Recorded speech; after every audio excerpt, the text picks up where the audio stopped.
I highlighted the public with a presentation about the transition we're going to make. We're going to bridge from single-use plastics to the packaging waste regulation. And that comes with some kind of special adaptations. I mean, there are some parts in Europe which are very well equipped, and there are some parts which are not so well equipped.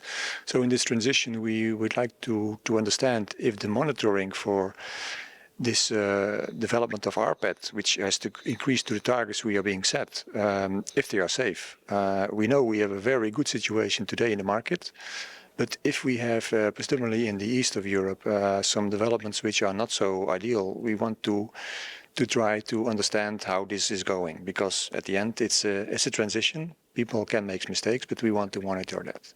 So we will offer in the presentation a situation where we do NIAS studies. NIAS studies, non-electrical added substances, so the impurities which are there because we didn't want to put it, but they are there because they are there.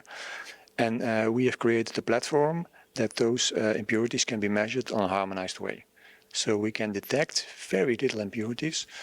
And if everybody in the value chain is doing this from the beginning, like the virgins, until the end of the recycler, and in between the fillers and the recyclers and all the others, then we know if this exposure of increasing impurities, if that's very well treated. I mean, circularity is multiple loops.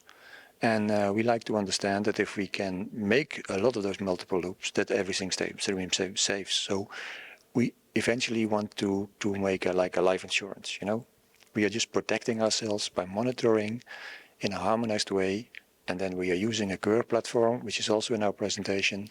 And the curve platform is facilitating those measurements. So in that case, we will create a big data and collect all those difficult chemical analysis, which are volatiles, non-volatiles, semi-volatiles, and we're going to collect them. And there we can do a good analysis per country, per application, everything. And that's the idea of living a life insurance, to make sure that we are safe on the future development of our transition.